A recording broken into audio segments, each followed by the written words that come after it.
My name is John Black, and I'm the mission commander of the Bay Area Mashtronauts Homebrew Club in Houston, Texas.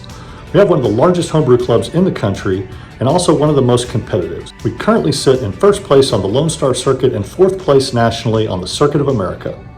In addition to competing at these events, the Mashtronauts love to attend these festivals and competitions to serve our beer.